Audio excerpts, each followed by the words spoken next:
Hello दोस्तों, IAS मार्गदर्शक channel पर आपका स्वागत है।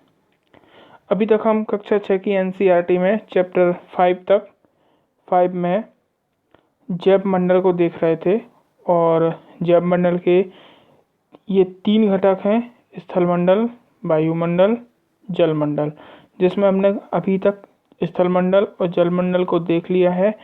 अब हम बात कर रहे हैं आज वायुमंडल की।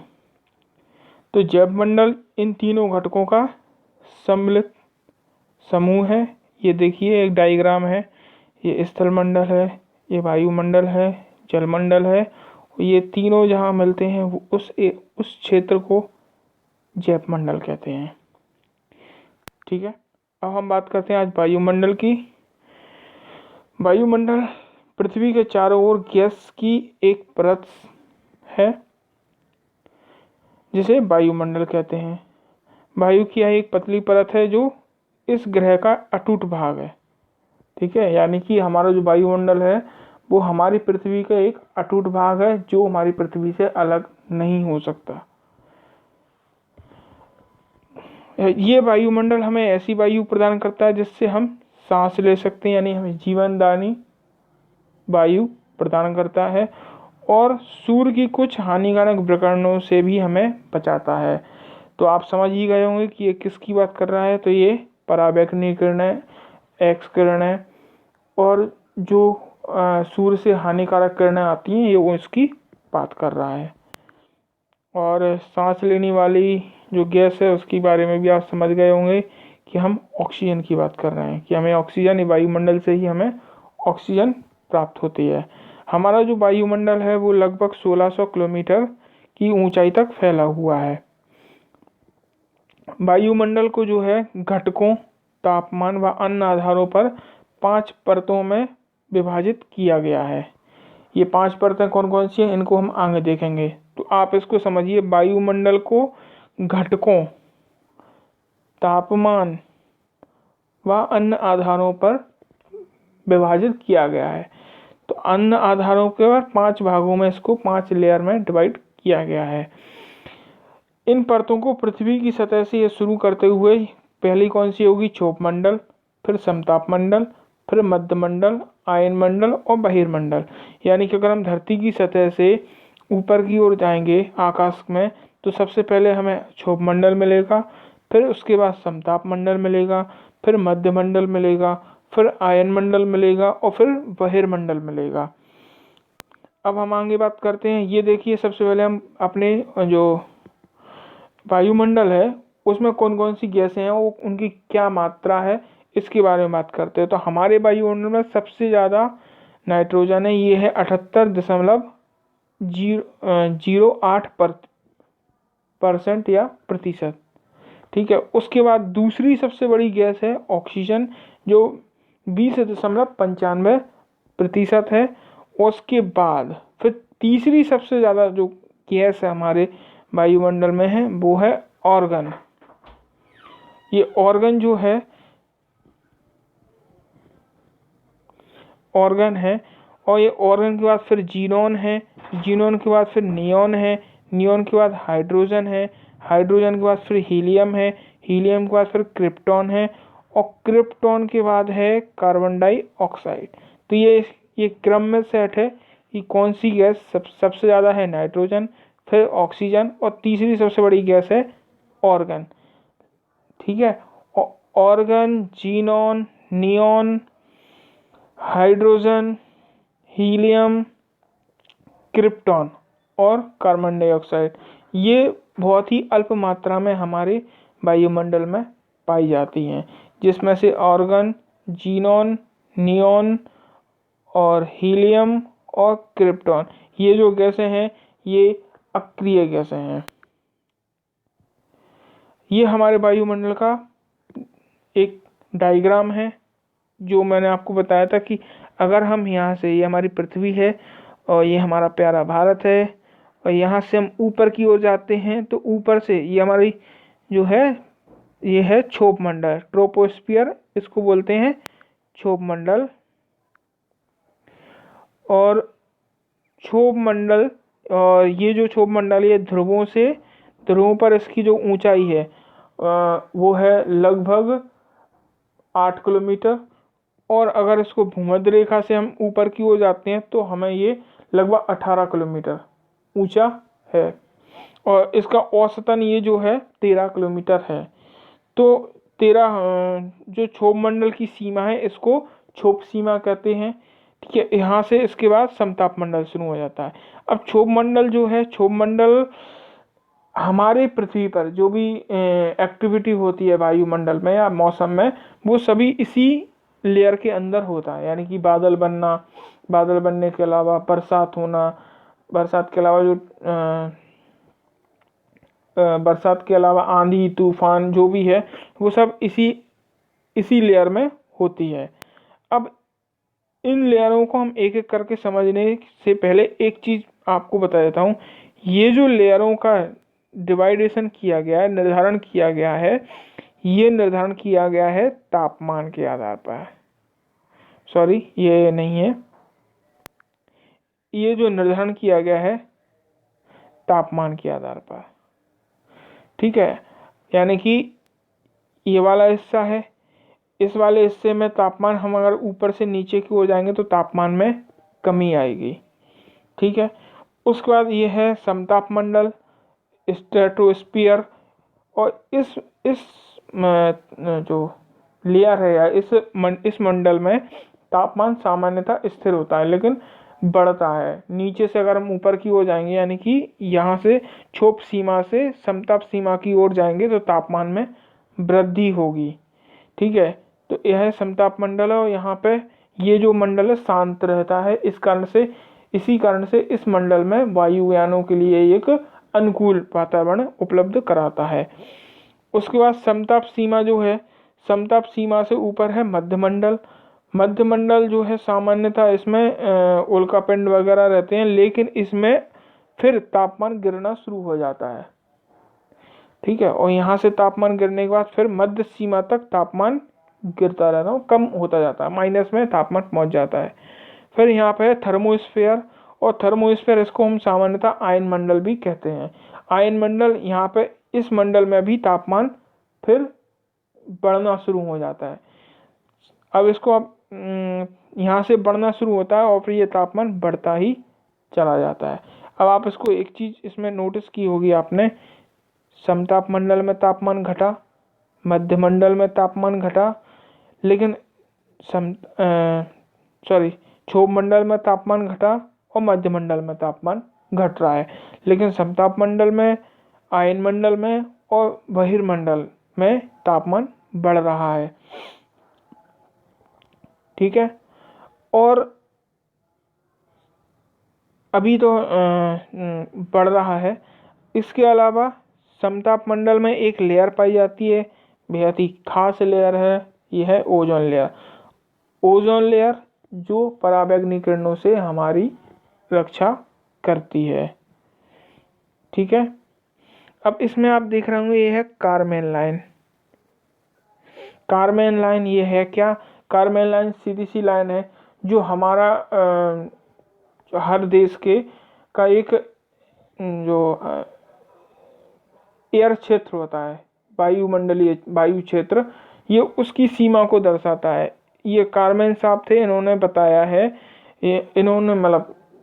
इन्होंने एक सिद्धांत दिया था कि किसी भी देश के क्षेत्र से, यानी कि हमारा भारत है तो भारत से 100 किलोमीटर ऊपर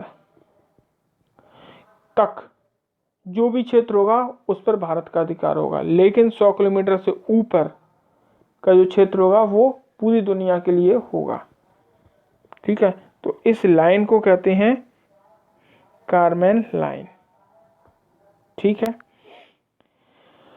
और यह बहिर्मंडल, इसी बहिर्मंडल में हमारे सैटेलाइट वगैरह स्थापित होते हैं। तो अब हम इसको और अच्छी तरीके से समझेंगे इस वाले मैप में। ये देखो, ये तापमान को बता रहा है। तो यहाँ पे अगर आप देखेंगे,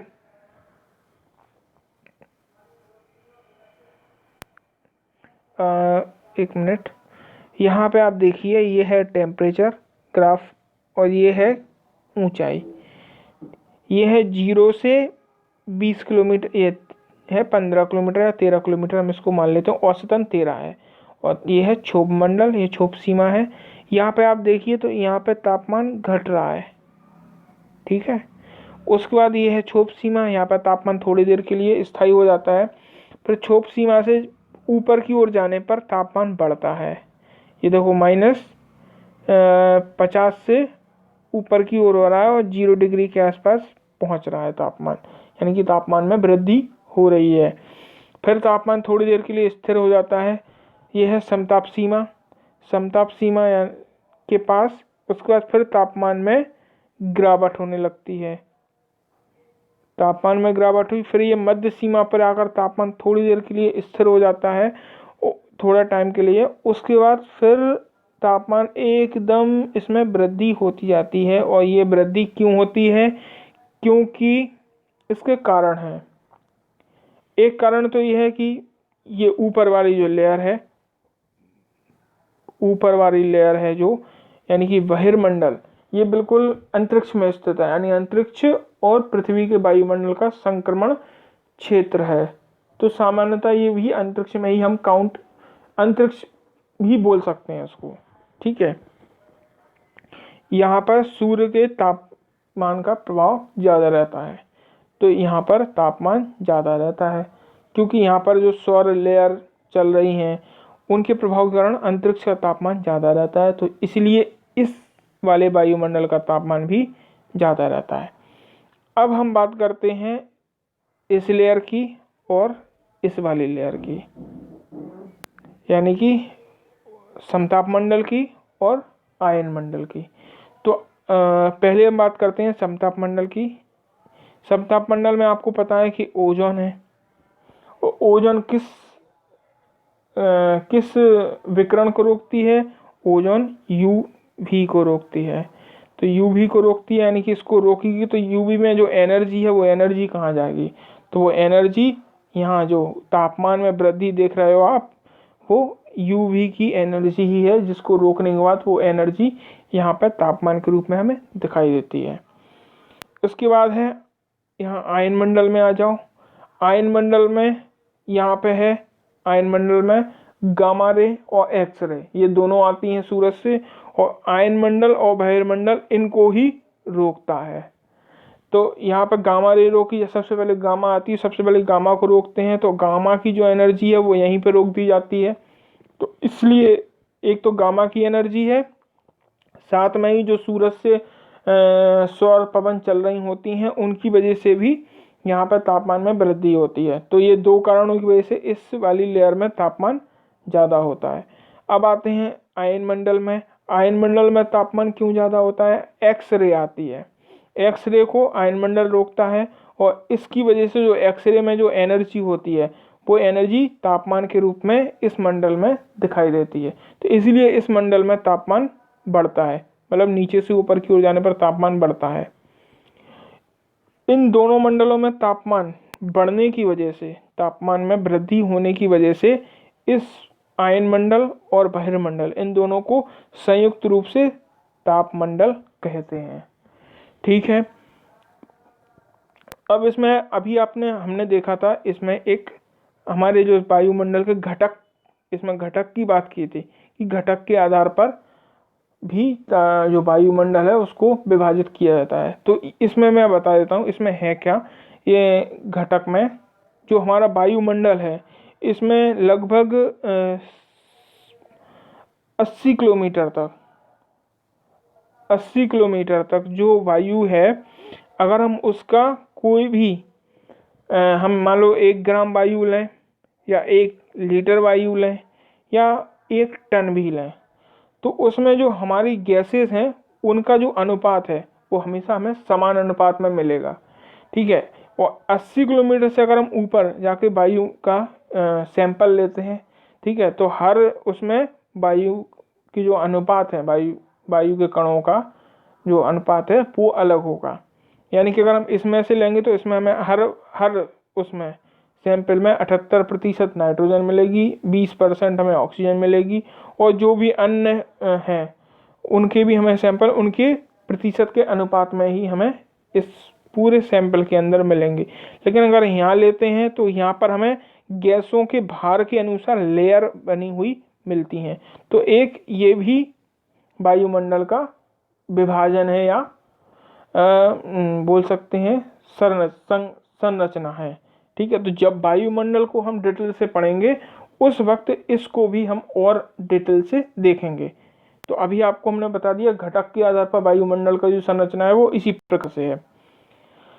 अब बात करते हैं जीव मंडल की, यानी कि अभी तक हम जो 3 घटक पढ़ रहे थे, अब उस 3 घटकों के मिक्सचर से जो जैव मंडल का निर्धारण हुआ है वो क्या है। तो स्थल, जल और हवा के बीच एक सीमित भाग है। ये सीमित भाग मैंने आपको बता दिया क्योंकि स्थल, जल और हवा ये तीनों एक जगह पूरी धरती पर एक जगह नहीं मिलते, या तो ये समुद्र किनारे मिलते हैं या किसी नदी के किनारे मिलते हैं या किसी झील के किनारे। यह एक तो ये वह भाग है जहाँ जीवन मौजूद है और जीवों की यहाँ पे बहुत सारी प्रजाति पाई जाती हैं। अब बहुत सारी प्रजाति कैसे पाएंगी, एक तो पानी है, स्थल भी है और हवा भी है। तो अब जैसे आपको मैंने बताया था कि ये इकोटोन की ही एक प्रकार का इकोटोन ही है। और यहाँ पर एक तो इस जगह के भी जानवर होंगे, जीव जंतु होंगे, पानी वाले भी होंगे, हवा वाले भी होंगे। इसके अलावा यहाँ पर कुछ ऐसे भी होंगे जो हवा और पानी में भी रह सकते हैं, पानी और जल पर, स्थल पर भी रह सकते हैं और जल और हवा में भी रह सकते हैं। तो एकदम मिक्सचर टाइप का होगा वातावरण। तो यहाँ इस प्रकार के हमें जो वातावरण कहाँ मिलेगा, इसका एग्जाम्पल अगर हम देखें तो अंटार्कटिका पर पेंगुइन जो है वो उड़ सकते हैं। ठीक है, जमीन पर भी वो रहते हैं और उसके अलावा वो पानी में भी जाकर शिकार कर सकते हैं। तो ये उभयचर टाइप के जो जीव हैं वो हमें इसी एरिया में सामान्यतः अधिकतर देखने को मिलते हैं। इसके अलावा सूक्ष्म जीव, बैक्टीरिया से लेकर बड़े बड़े स्तन आकार के जीव पाए जाते हैं। मनुष्य सहित सभी जीवित प्राणियों के लिए एक दूसरे से जो है जीव मंडल जुड़े होते हैं। तो ये जीव मंडल क्या है कि एक दूसरे से जुड़े होते हैं, इनके बीच अंतरक्रिया होती है और ये एक दूसरे से जुड़े होते हैं तो एक दूसरे का इन पर इफेक्ट पड़ता है। अब जीव मंडल जो है इसको हम 2 भागों में बांट सकते हैं, एक तो जंतु जगत और एक पादप जगत। तो यहाँ पर जंतु जगत जो है उसमें सारे जीव जंतु आ जाएंगे और पादप जगत में जो है सभी जो पेड़ पौधे हैं वो सब आ जाएंगे। ये जो तीनों परिमंडल हैं आपस में पारस्परिक क्रिया करते हैं। पारस्परिक क्रिया का सबसे अच्छा एग्जाम्पल मैंने बता दिया कि उभयचर जो जीव हैं या उभयचर जो पादप हैं वो बताते हैं कि हाँ ये एक दूसरे से क्रिया करते हैं कि हाँ ये पानी में भी जीवित रह सकते हैं और पानी के बाहर भी जीवित रह सकते हैं। तो ये एक दूसरे से परस्पर अभिक्रिया करते हैं, एक दूसरे को किसी न किसी रूप में प्रभावित करते हैं ये। ठीक है, तो कैसे प्रभावित करते हैं ये मैं आपको बताता हूँ। जैसे मान लीजिए ये एक इमेज है जो जैव मंडल को दर्शाता है। ये पानी है, ये स्थल है और ये हमारा वायुमंडल है। अब जैसे हम मनुष्य हैं और हम वायुमंडल में, हम इस जैव मंडल में रह रहे हैं और हमने यहाँ पे एक फैक्ट्री खोल दी है, ये हमारी फैक्ट्री है और फैक्ट्री से हमने कचरा पानी में डाल दिया। पानी में डालने पर सबसे पहले ये कचरा किसको, पानी को प्रभावित करेगा। पानी को प्रभावित करने के बाद ये जीव जंतुओं को प्रभावित करेगा। अब जैसे ये मछलियाँ हैं, मछलियाँ इस जो गंदगी से प्रभावित होंगी, फिर हम लोग ये मछलियाँ पकड़ेंगे या कोई भी जीव पक्षी है वो इनको खाएगा, या यहाँ से कोई जीव जो है मछलियों को पकड़ता है तो इन मछलियों से इफेक्टेड होकर ये पक्षी, ये जो जीव है या हम मनुष्य इनको खाएंगे तो ये जो प्रदूषण है इससे हम भी प्रभावित होंगे। तो ये एक दूसरे को इस प्रकार से प्रभावित करता है। अगर ये स्वच्छ है तो ये भी सभी लोग स्वच्छ होंगे। आप समझ रहे होंगे मेरी बात को। और इसका एग्जाम्पल अगर हम देखें तो अभी जब लॉकडाउन था तो हमारी नदियाँ साफ़ हो गई। नदियों के साफ़ होने से वातावरण भी धीरे धीरे साफ़ हो गया। तो ये आप देख सकते हैं कि कचरा यहाँ से अगर हमने उत्सर्जन कम कर दिया है तो नदियाँ भी स्वच्छ होने लगी और वायुमंडल भी स्वच्छ होने लगा, हवा भी स्वच्छ होने लगी और पर्यावरण में भी बहुत से चेंज आने लगे। तो ये परस्पर ये सभी जो चेंज हुए हैं ये किस वजह से हुए हैं? ये हुए हैं परस्पर उनकी आपस में क्रिया करने के कारण। एक के स्वच्छ होने से दूसरा अपने आप दूसरे में परिवर्तन आने लगता है। ठीक है, थैंक यू फॉर वॉचिंग। अब हम आगे बात करेंगे चैप्टर 6 की, तो कल मिलते हैं। Thank you.